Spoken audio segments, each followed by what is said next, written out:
Alright, শুনছেন বিজয়ের সুর। বিজয় এফএম 71.0 শুরু হয়ে গেল ভূত স্টুডিও। কারণ ঘড়িতে সময় বলছে ভূত স্টুডিও এর সময়। আপনাদের সুবিধার্থে জানিয়ে রাখি যে আপনারা শুনছেন বিজয় এফএম 71.0, যা একটি অনলাইন ভিত্তিক রেডিও স্টেশন। আর এই মুহূর্তে আপনারা যে অনুষ্ঠানটি দেখছেন শুক্রবারের বিশেষ আয়োজন ভূত স্টুডিও। এই ভূত স্টুডিওতে অনেকেই গল্প শেয়ার করবে, আর আমরা সেই গল্পগুলো শুনবো এবং আপনাদের শোনানোর চেষ্টা করব। এই মুহূর্তে আমাদের কাছে অনেকগুলো ইমেল স্টোরি এসেছে। ইমেল স্টোরি পড়ার পূর্বে সবার প্রতি একটি রিকোয়েস্ট থাকবে, সেটি হচ্ছে যে আপনারা যারা আমাদের এই অনুষ্ঠানটি দেখছেন অবশ্যই ভিডিওটি বেশি বেশি করে শেয়ার করবেন। আপনার একটি শেয়ারের মাধ্যমে আমাদের এই ভিডিওটি পরিচিত অনেক মানুষের কাছে পৌঁছে যেতে পারে। অনেকেই হয়তোবা এই প্যারানরমাল ঘটনাগুলো খুবই ভালোবাসেন এবং প্যারানরমাল বিশেষ করে ভৌতিক কাহিনীগুলো শুনতে ও জানাতে ভালোবাসেন। আর আমরা মূলত আপনাদের দর্শকদের মধ্য থেকে যারা গল্প পাঠায় আমাদের কাছে, সেই গল্পগুলোই পড়ে তাদের মতো করে আপনাদের সামনে বলে উপস্থাপন করার চেষ্টা করি। তাই আপনাদের প্রতি একটাই রিকোয়েস্ট থাকবে, বিভিন্ন গ্রুপে, ফেসবুকে যেমন আপনারা বিভিন্ন স্কুল কলেজের গ্রুপে থাকতে পারেন, আবার বিভিন্ন কমিউনিটিতে থাকতে পারেন। আপনারা যদি সেই গ্রুপগুলোতে শেয়ার করেন তাহলে নতুন নতুন অনেক দর্শকের কাছে আমরা পৌঁছাতে পারবো এবং আমাদের অনুষ্ঠানটি আরও জমিয়ে তুলতে পারবো। বিশেষ করে অনেক প্রবাসী ভাই আছে যারা এই গল্পগুলো খুবই ভালোবাসে এবং বাংলাদেশ থেকে এই অনুষ্ঠানগুলো শুনতে ভালোবাসে। তাই আপনারা তাদের কাছে অনুষ্ঠানটি পৌঁছে দেওয়ার জন্য এই দায়িত্বটুকু কিন্তু আপনাদের নিতে হবে। তো আর কথা বাড়াবো না, আপনার জীবনেও যদি কোনো প্যারানরমাল ঘটনা থেকে থাকে অথবা আপনার পরিচিত কারোর সাথে যদি এরকম অদ্ভুত বা ভৌতিক কোনো কাহিনী ঘটে থাকে তাহলে লিখতে পারেন আমাদের ইমেল ঠিকানায়। আমাদের ইমেল করার ঠিকানা হচ্ছে bijoyfm71.0@gmail.com। আমি আবার বলছি bijoyfm71.0@gmail.com। এই ঠিকানায় আপনারা ইমেল করে ঘটনাগুলো পাঠাতে পারেন। আমরা চেষ্টা করব আপনার ঘটনাটি সুন্দর করে আপনার মতো করে পড়ে শোনানোর। এবং প্রতি শুক্রবার রাত 10টার সময় কিন্তু আমাদের এই অনুষ্ঠানটি শুরু হয়ে যাবে। তো অবশ্যই রাত 10টার সময় আমাদের সাথে সংযুক্ত থাকবেন। তো কথা না বাড়িয়ে চলুন আমরা প্রথম স্টোরিতে চলে যাব। আমাদের প্রথম স্টোরিটি পাঠিয়েছেন মাসুদ রানা, দিনাজপুর থেকে। তিনি যেভাবে লিখেছেন আমি সেভাবেই পড়ার চেষ্টা করছি। তিনি এভাবে লিখেছেন, স্বপন ভাই, প্রথমে ধন্যবাদ জানাচ্ছি বিজয় এফএম টিমকে এবং আপনাকে যে আমাদের উত্তরাঞ্চলে এরকম একটি প্রতিষ্ঠান দাঁড় করানোর যেখানে আমরা গল্পগুলো শেয়ার করতে পারবো। তো আমি যে গল্পটি শেয়ার করছি সেটি আমার মামার কাছ থেকে শোনা। আমি যেভাবে শুনেছি সেভাবেই বলার চেষ্টা করছি। দিনাজপুর জেলার হাকিমপুর উপজেলায় একবার এক চোর সন্দেহে একটা ছোট বাচ্চাকে, 9 বছরের শিশু, তাকে পিটিয়ে মেরে ফেলা হয়। তো কিছু যুবক মিলে তাকে পিটিয়ে মারে। বাচ্চাটার দোষ ছিল যে সে তার কাকার বাড়ি থেকে মোবাইল চুরি করে ফেলেছে। তবে বাচ্চাটাকে মেরে ফেলার পর রাত 9টার দিকে সেই ফোনটা আবার খুঁজে পাওয়া যায়। তো ফোনটা আসলে বিছানার নিচেই পড়েছিল, এটা কেউ লক্ষ্য করেনি। যাই হোক, বাচ্চাটার লাশ কবর দেওয়া হয় ঠিক সময়ের মধ্যেই। এখন ঘটনার কয়েকদিন পর থেকে সেই বাড়ির লোকদের মধ্যে এক অজানা ভীতি কাজ করতে লাগে। তো অনেকেই বলতে লাগলো যে সেই বাড়িতে টিনের চালে নাকি ঠিক সন্ধ্যাবেলায় একটা ছোট বাচ্চাকে বসে থাকতে দেখা যায়। কেউ একা থাকলে তাকে দেখতে পাওয়া যায়, আবার একত্রে অনেক মানুষ থাকলে বা যদি কেউ দেখার পর অন্য কাউকে ডেকে নিয়ে আসে তাহলেও তাকে দেখা যায় না। তো বাড়ির লোকজন এটা নিয়ে মসজিদের ইমামের সাথে কথা বলে। পরে সেই বাসার প্রতিটি ঘরে মিলাদ পড়িয়ে বাঁধিয়ে দেওয়া হয়। তো ঘটনা কিন্তু এখানেই শেষ না। বাড়িটা বাঁধিয়ে দেওয়ার পর অনেকেই রাস্তায় সেই ছেলেটির কবরের পাশে কাউকে বসে থাকতে দেখতে পায়। তো যদি খুব ভালো করে লক্ষ্য করা যায় তবে দেখা যায় যে একটা ছোট বাচ্চা কবরের পাশে মাথা নিচু করে বসে আছে। তার গায়ে কোনো কাপড় চোপড় নেই, সে প্রচণ্ড ঠান্ডায় অথবা ভয়ে কাঁপছে। তো ছেলেটিকে সন্ধ্যার পরই দেখতে পাওয়া যায়। গ্রামের বহু মানুষের সাথে কথা বলে এই বিষয়টার নিশ্চয়তা পাওয়া গেছে। তো ভয়ে অনেকেই আবার সেই রাস্তা দিয়ে যায় না, অন্য রাস্তায় যায়, সেটা এড়িয়ে চলে। আর যদি সে একা যেতে না পারে তাহলে অন্য মানুষকে নিয়ে যাওয়ার চেষ্টা করে। তবে সেই ছেলেটিকে দিয়ে কখনো কারো কোনো দিন ক্ষতি হয়নি। আসলে এই ছিল আমার মামার কাছ থেকে এই ঘটনাটি আমি শুনেছিলাম। আমি যেভাবে শুনেছিলাম সেভাবেই মূলত আপনাকে জানানোর চেষ্টা করলাম। পুনরায় ধন্যবাদ জানাচ্ছি বিজয় এফএম 71.0কে। মাসুদ রানাকে ধন্যবাদ এত সুন্দর করে একটি গল্প পাঠানোর জন্য। আসলে আপনাদের গল্পগুলোই হচ্ছে আমাদের অনুষ্ঠানের মূলত আপনারা যদি ভালো ভালো গল্প পাঠান তাহলে আমাদের বলেও যেমন আমরা শান্তি পাই, তেমন আপনারা শুনতেও শান্তি পান। তাই আমরা বলবো যে আপনারা প্রত্যেকেই, যদি আপনার জীবনেও কোনো প্যারানরমাল ঘটনা ঘটে থাকে অথবা আপনি যদি কারো কাছে কোনো ঘটনা শুনে থাকেন, সেটি কিন্তু আমাদের সাথে শেয়ার করতে পারেন। তো এই মুহূর্তে আমরা দ্বিতীয় গল্পে চলে যাব। আমাদের দ্বিতীয় গল্পটি পাঠিয়েছেন ভারত থেকে হেমন্ত রাজবংশী। তো প্রথমে ধন্যবাদ জানাচ্ছি যে আমাদের ভারত থেকেও অনেক বন্ধু এই মুহূর্তে আমাদের সাথে যুক্ত হয়েছেন, বিজয় FM 71.0 এর সাথে যুক্ত হয়েছেন। তো এই জন্য আপনাদের অনেক অনেক ধন্যবাদ জানাচ্ছি। বাংলাদেশ থেকে আপনাদের জন্য কৃতজ্ঞতা জানাচ্ছি, শুভেচ্ছা জানাচ্ছি। তো আশা করি আমাদের ভিডিওগুলো আপনারা শেয়ার করবেন। ভারতে অনেক নতুন নতুন বাঙালি বন্ধু আমাদের সাথে যুক্ত হবে। তো চলুন আমরা হেমন্ত রাজবংশীর গল্পটি শুনে আসি এবং তিনি যেভাবে লিখেছেন আমি সেভাবেই মূলত পড়ার চেষ্টা করছি। নমস্কার, ইসলামপুর উত্তর দিনাজপুর থেকে ভারত থেকে সঙ্গে আছি। একটা ভূতের সত্য ঘটনা বলি, তবে শুনো। 5 কিংবা 6 বছর আগেকার কথা আমার এখনও স্পষ্ট মনে আছে। আমাদের গ্রামের কয়েকশো মিটার দূরে আমাদের চা বাগানে চা পাতা তোলার কাজ করছি। আমার কাকিমারা, আমাদের গ্রামে আরও অনেকেই ছিল একসাথে, আমরা সবাই মিলে কাজ করছিলাম। তখন দুপুর 1টা বাজে। তো দূর থেকে একটা বাচ্চার কান্না ভেসে আসে। আমরা সবাই শুনতে পাই বাচ্চার কান্নাটি। ছেলেটি মা মা বলে কাঁদতে থাকে। হঠাৎ আবির্ভূত হলো যে পিছন থেকে দেখতে একদম কাকুর ছোট ছেলের মতো। তো রাস্তা ধরে কাঁদতে কাঁদতে চলে যাচ্ছে। আমরা সবাই কাকিমাকে বলছি যে এটা আমাদের ঈশান হচ্ছে আমাদের কাকিমার ছেলের নাম। সে কোথায় কাঁদতে কাঁদতে চলে যাচ্ছে এই ভর দুপুরে। আমরা সবাই তাকে ডাকছি ঈশান ঈশান বলে, কিন্তু সে কোনো সাড়া দিচ্ছে না।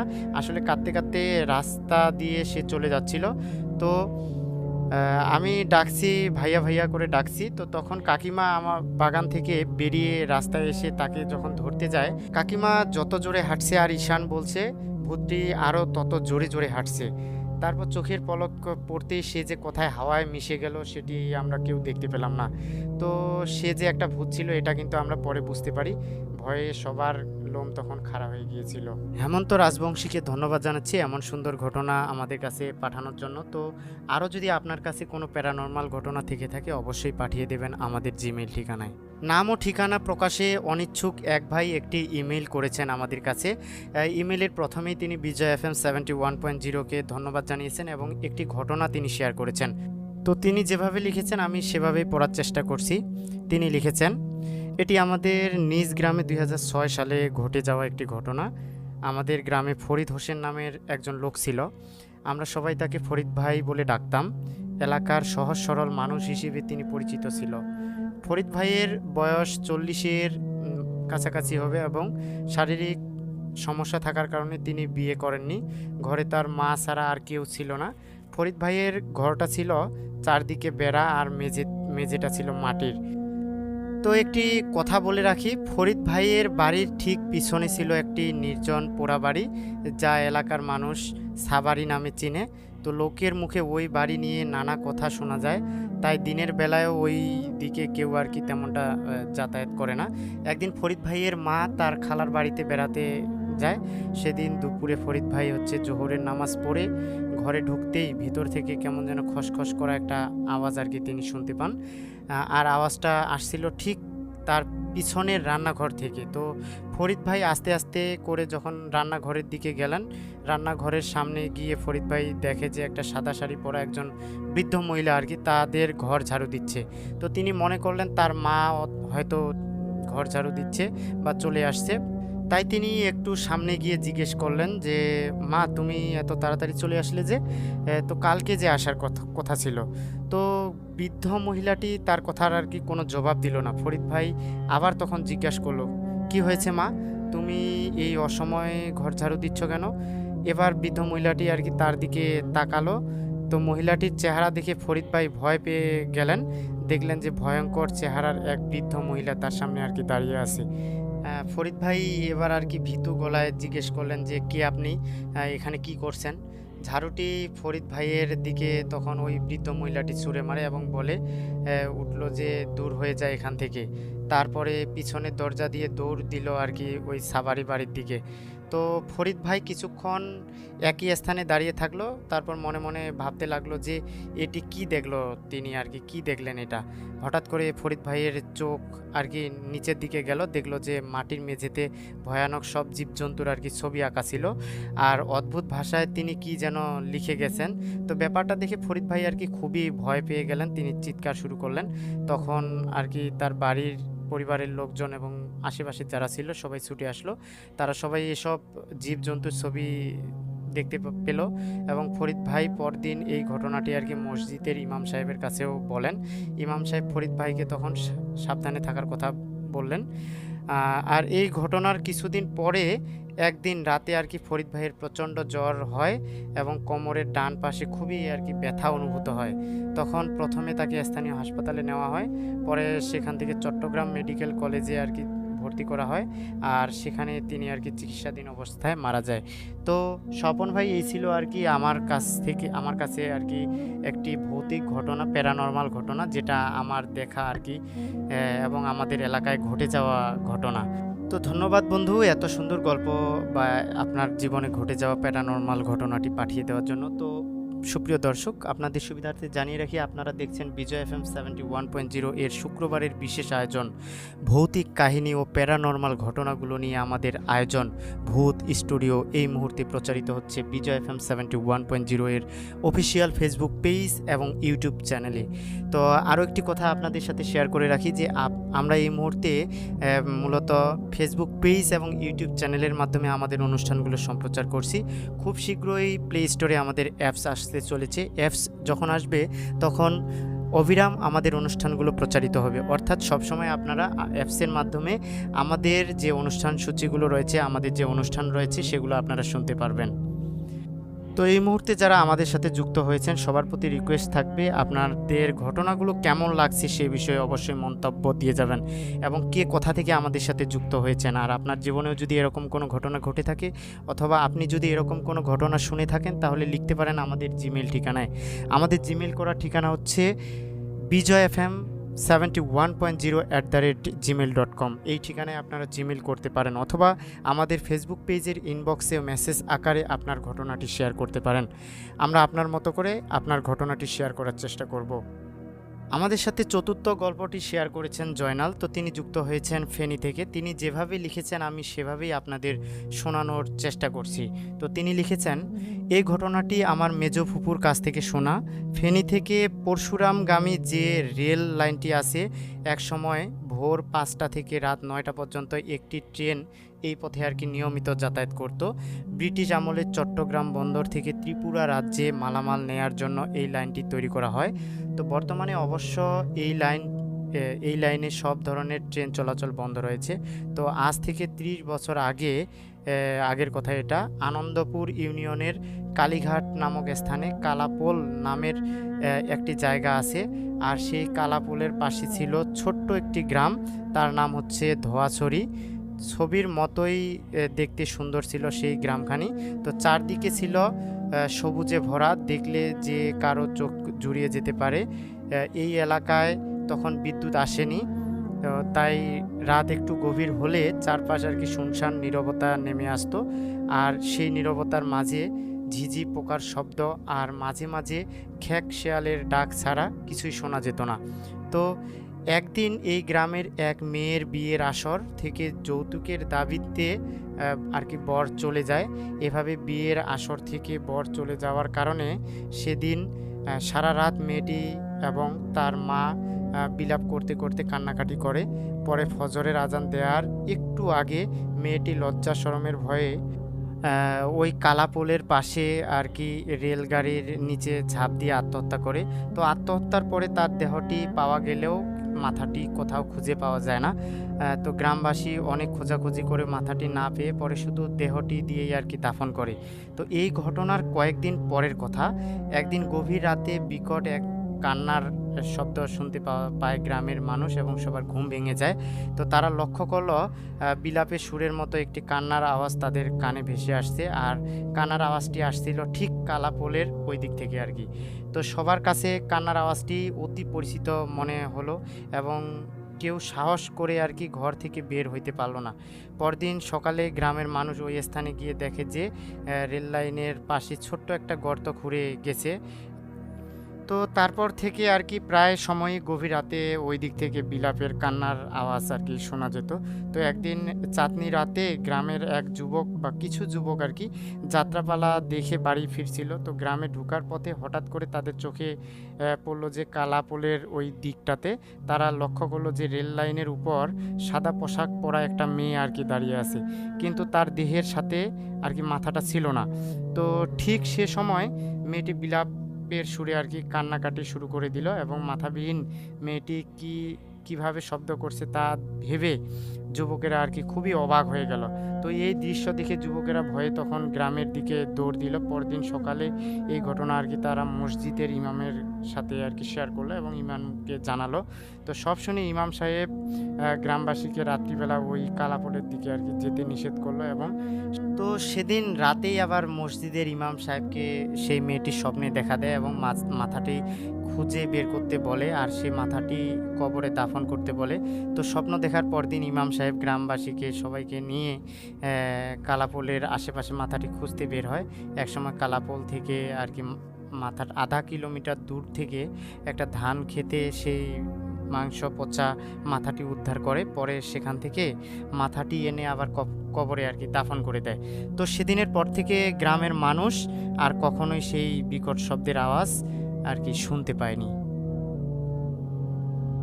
তো ধন্যবাদ গল্প শেয়ার করার জন্য। তো এই মুহূর্তে জানিয়ে রাখি যে আপনারা দেখছেন বিজয় FM 71.0 এর বিশেষ আয়োজন, শুক্রবারের বিশেষ আয়োজন ভূত স্টুডিও। ভয়ানক গল্প এবং ভয়ানক অভিজ্ঞতাগুলো শেয়ার করার জন্যই আমাদের মূলত এই প্ল্যাটফর্মটি, এই অনুষ্ঠানটি দাঁড় করানো হয়েছে। আশা করি আপনারা আপনাদের জীবনে ঘটে যাওয়া প্যারানর্মাল ঘটনাগুলো আমাদের সাথে শেয়ার করবেন। তো আমরা এই পর্যায়ে যে গল্পটি শুনবো সেই গল্পটি পাঠিয়েছেন সাকাওয়াত হোসেন দিনাজপুর থেকে। তো তিনি গল্পটি যেভাবে লিখে পাঠিয়েছেন মূলত আমি সেভাবেই পড়ার চেষ্টা করছি। তো তিনি লিখেছেন, আমাদের গ্রামে একটা সরকারি ক্লিনিক আছে। 1998 সালের দিকে এই ক্লিনিকটা নির্মাণ করা হয়। এই ক্লিনিকটাকে ঘিরে অনেক আর কি অলৌকিক ঘটনা আছে। আসলে ক্লিনিকটা যেখানে নির্মাণ করা হয়েছে সেই জায়গাটা ভালো ছিল না। একটা সময় সেখানে রাতে তো দূরের কথা, এমনকি দিনের বেলাতেও মানুষজন আর কি যেতে ভয় পেত, কারণ সেখানে অনেক ভয়ঙ্কর ঘটনা ঘটতো। তো আজ আমি সেই ক্লিনিকের নির্মাণের সময় ঘটে যাওয়া একটি ঘটনা আপনাদের সাথে শেয়ার করব। তো ক্লিনিকটা নির্মাণের জন্য একটা সময় সরকারিভাবে আর কি 10 জন রাজমিস্ত্রিকে পাঠানো হলো। তো ক্লিনিক নির্মাণের জন্য ওই জঙ্গলটাকে নির্বাচন করা হয়েছিল। জঙ্গলে অনেক গাছ, তেঁতুল গাছ, তাল গাছ, বট গাছ এবং আরও অন্যান্য অনেক গাছ ছিল। তো ক্লিনিক নির্মাণের জন্য আসা রাজমিস্ত্রিগুলো তাদের থাকার জন্য ওই জঙ্গলে কিছু গাছ কেটে পরিষ্কার করে এবং সেখানে একটা ছোট্ট ঘর বানায়। এতে কিছু ছোট বট গাছ আর কিছু গাব গাছও কাটা পড়েছিল। তো গাছ কাটার সময় তারা কিছুই বুঝতে পারেনি, কিন্তু রাতে তারা সবাই যখন ঘুমাতে যাবে ঠিক তখন বাচ্চা শিশুর মতো আর কি কান্নার আওয়াজ শুনতে পায়। তারা কান্নার আওয়াজ শুনে যখন ঘর থেকে বের হয় দেখার জন্য যে কে কান্না করছে, তখন সেই আওয়াজটি আবার থেমে যায়। আবার ঘরে ঢুকলে সেই আওয়াজটি আবার শুনতে পাওয়া যায়। তো এই ঘটনায় তারা একটু ভয় পেয়ে যায়। তখন তারা সবাই দোয়া দুরুদ পড়ে ঘুমাতে যায়। তারা যখন সবাই গভীর ঘুমে, তখন তারা সবাই স্বপ্নে দেখলো যে তাদের ঘরে একটা অপরিচিত মানুষ ঘোমটা দিয়ে দাঁড়িয়ে আছে। সেই মানুষটির চোখগুলো ভেতরের দিকে ছিল, যেন চোখগুলো গলা, আর সেখান থেকে কি যেন বের হচ্ছিল, অনেকটা জেলির ধরনের।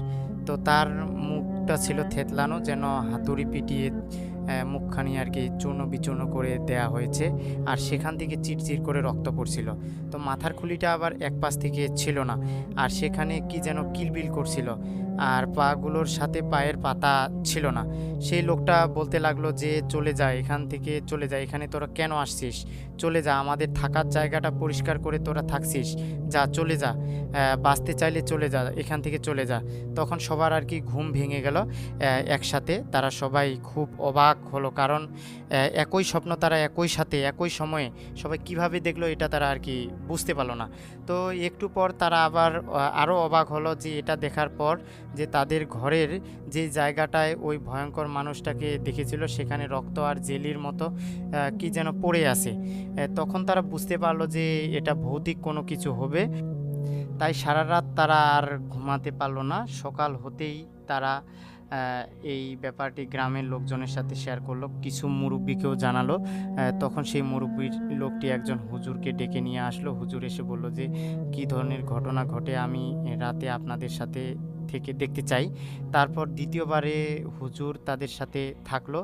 রাতে সবাই ঘুমিয়ে পড়লো। মাঝ রাতে একটা আর কি ভয়ঙ্কর হাসিতে সবার ঘুম ভেঙে গেল। তারপর তারা দেখলো যে যে হুজুরকে তারা নিয়ে এসেছিল সে বিছানায় নেই, সে তাদের সামনে দাঁড়িয়ে হা হা করে হাসছে। আর সেই সাথে তার রূপ পরিবর্তন হচ্ছে ধীরে ধীরে। সে আগের রাতে স্বপ্নে দেখা সেই ভয়ঙ্কর মানুষটির মতো রূপ নিল। তারপর সে তার থেতলে যাওয়া মুখ দিয়ে বলতে লাগলো যে তোরা কি ভেবেছিলি আমার জায়গায় এসে হুজুর নিয়ে বা হুজুর দিয়ে আমাকে তাড়াবি? আমি তোদেরকে আগেই সাবধান করে দিয়েছিলাম, কিন্তু তোরা আমার কথা শুনিসনি, তাই আমি হুজুর সেজে তোদের কাছে আসলাম। আজ তোদের আর ক্ষমা করব না। তারা এটা দেখে সবাই জ্ঞান হারিয়ে ফেলে এবং সকালে তাদেরকে ঘরের ভেতর থেকে বের করে হসপিটালে নিয়ে যাওয়া হয়। আর তারা সেই ঘরে ছিল, তা সম্পূর্ণ এলোমেলো অবস্থায় ছিল। তারা সুস্থ হলে সবাই ঢাকায় ফিরে যায়। কিছুদিন পর আবারও আর কি ক্লিনিকের কাজ করার জন্য লোক পাঠানো হয়। তারা রাতে আমাদের বাড়িতে থেকে সেই ক্লিনিকের কনস্ট্রাকশনের কাজ করে। তো এখানেই শেষ নয়, ক্লিনিকের নির্মাণের পরও অনেক আর কি ভয়ঙ্কর ঘটনা এখানে ঘটতে দেখা যায়। তো বিজয় FM 71.0 এর বন্ধুরা, এই ছিল আমাদের আজকের মতো শেষ গল্প। আর এই গল্পটির মধ্য দিয়ে আমাদের আজকের ভূত স্টুডিও শেষ হচ্ছে। যেহেতু আমাদের এই প্রোগ্রামটি প্রথম ছিল, তাই অনেকেই এখনও এ বিষয়ে হয়তো অবগত নন, তাই আমাদের কাছে খুব বেশি এ পর্বে গল্প জমা হয়নি। আমরা আশা করব যে আপনারা এই ভিডিওটি বেশি বেশি করে শেয়ার করবেন এবং আপনাদের শেয়ারের মাধ্যমে আমরা নতুন নতুন কিছু দর্শক পাবো, যেই দর্শকগুলো হয়তো আমাদের সাথে গল্প শেয়ার করতে পারবে। এমনটাও হতে পারে যে আপনার কাছে কোনো এরকম প্যারানরমাল ঘটনা নেই বা আপনার কাছে এরকম কোনো গল্প নেই।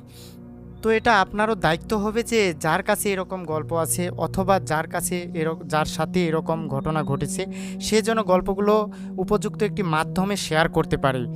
আমাদের সাথে যেসব প্রবাসী ভাইয়েরা যুক্ত হয়েছেন বা যুক্ত হবেন তারা যেন আমাদের ঘটনাগুলো দেখতে পারে। তাই তো সবার শেষে একটাই রিকোয়েস্ট করব, আপনারা এখন পর্যন্ত যারা আমাদের বিজয় FM এর অফিসিয়াল ফেসবুক পেজ এবং ইউটিউব চ্যানেলটি সাবস্ক্রাইব করেননি, ফেসবুক পেজটি ফলো করেননি, অবশ্যই রিকোয়েস্ট থাকবে ফেসবুক পেজটি ফলো করে ইউটিউব চ্যানেলটি সাবস্ক্রাইব করবেন। আর আমাদের আজকের যে ঘটনাগুলো শেয়ার করা হয়েছে সেই ঘটনাগুলোর মধ্যে কোন ঘটনাটি আপনার কাছে সবচেয়ে ভয়ঙ্কর বলে মনে হয়েছে সেটি অবশ্যই কমেন্ট করে জানাতে ভুলবেন না এবং আপনি কোথা থেকে আমাদের সাথে যুক্ত হয়েছেন সেটিও জানাবেন। তো আজকে এখানেই বিদায় নিচ্ছি আমি শ্রী স্বপন বর্মন, বিজয় FM 71.0 এর স্টুডিও থেকে। দেখা হচ্ছে আগামী পর্বে, সে পর্যন্ত সবাই ভালো থাকবেন, সুস্থ থাকবেন বিজয় FM 71.0 এর সাথে।